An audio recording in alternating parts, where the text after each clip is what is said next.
I want to quickly, because before we run out of time, also shift over to Germany.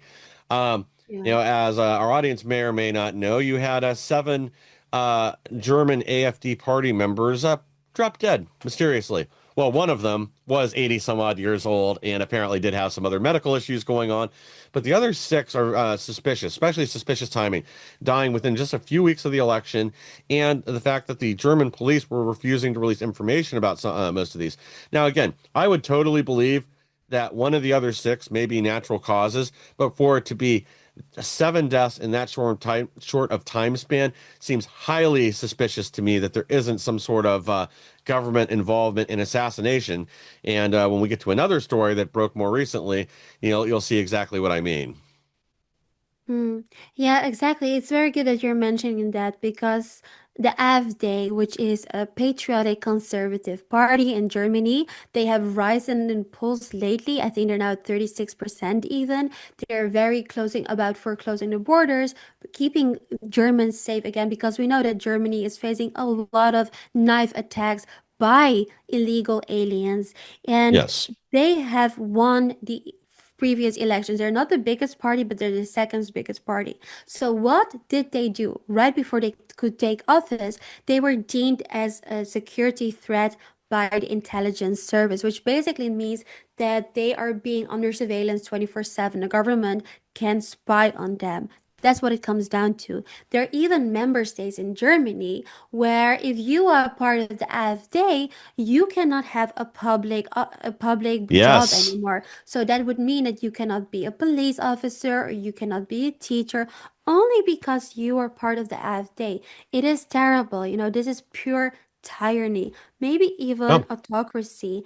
And this is the hypocritical thing. Yesterday, the 3rd of October, it was the 35th anniversary of the unification of East and West Germany. And Macron and Merz, the two poster childs of globalism, came together yeah. to warn us. They were so kind to warn us because of the rising threats from autocracies to our liberal democracies. What a joke. And I was thinking to myself, Macron, wait a minute.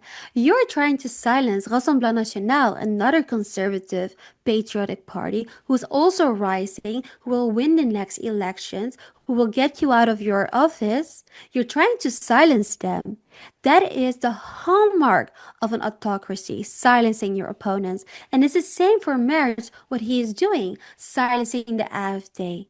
So it's interesting. Are they trying to warn us from themselves? Because that would actually for the first time that they're not lying to us. That would be a first I would very much like to experience. And I have to think about what JD Vance said during his wonderful Munich speech. The real threat that we are facing here in Europe is within our own. Is the real danger is at home. The real Yes. danger are our politicians. The Yeah. nice thing, to put something positive to it, is that people have had it. There have been protests both in Berlin and as well in Paris against militarization. They don't want to send more Yes. aid to Ukraine. They want to maintain peace. Frankly, sending more weapons is not going to guarantee us more peace. The austerity, but also the social inequality that we're facing because of the mass migration. People don't Yes. have any social security anymore. Enough has been enough. So I don't know. I think Merz and Macron, they're living in some sort of like delusional world where they truly, either they're really stupid and they really have no clue on what's happening, or they're really, really evil and they don't care. I think I it's the think latter. Yeah, I agree. I think it really is that they're evil and they don't care. This isn't the result of failed policies or trying something and having it backfire. I mean, at this point, it is willful destruction of Europe.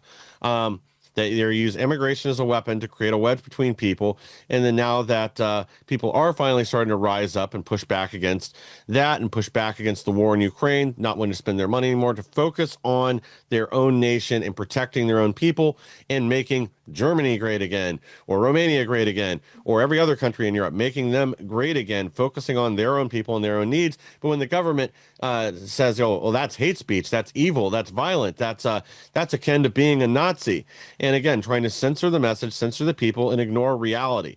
I mean, the fact of the matter is, this leftist globalist dream is dead. People have seen it and they don't want it. Um, But to get back to Germany, get back on target here a little bit. Recently, this is how insane they are. German Left Party calls for assassination of AfD's Alice Weidel after justifying killing Charlie Kirk. Um, and they're using taxpayer money to put out this ad campaign. It's literally a poster. It says "Aim here," has and then has a bullseye on her head. Again, encouraging assassination. If that isn't what it is, again, if things were reversed, if AfD had put out a poster like that against any of the opposition parties in Germany, they would be calling them literal Nazis. They'd be arresting them, hauling them in for interrogation, and they'd never be seen again. But again, they encourage and promote violence against the right, and nothing's done about it.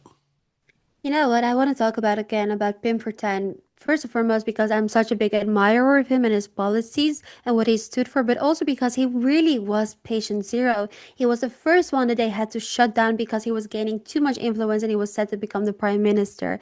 And one thing he said in one of his last interviews before his timely passing was he said, if something would happen to me, the left cannot say that they didn't have any involvement in it because they allowed this hate climate to exist. Yeah, And we see it still happening now.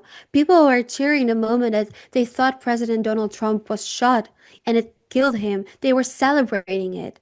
This is lunacy. Same with yeah, Charlie Kirk, saying it is justified. What kind of democracy have we become to think it's okay to brutally murder anyone for simply having an opinion? And the left, they cannot claim that they have nothing to do with it because they are inciting that hate.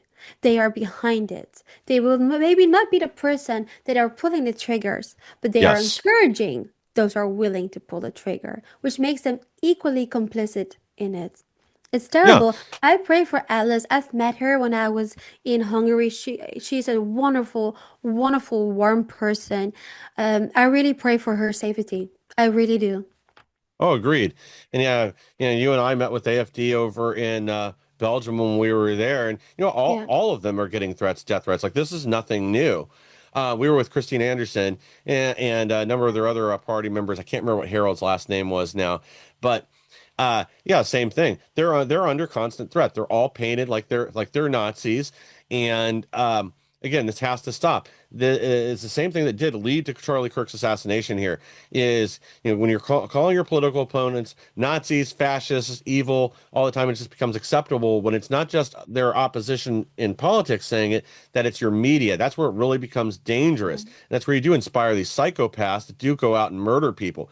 And as we've seen here, especially, but around the world, is the vast majority of this violence is emanating from the left. I don't know if their ranks are just filled with mentally ill people or it's been 10 years, 20 years of this now, of this hype of constantly demonizing their political opposition, if it's just become acceptable for them. Or maybe, again, like I've said before, it's just a political philosophy based on evil. So maybe that's the kind of people that ascribe to that are evil to begin with, which makes it even, also they're more susceptible to committing evil acts like assassination, attacking police officers, attacking law enforcement, rioting, and everything else.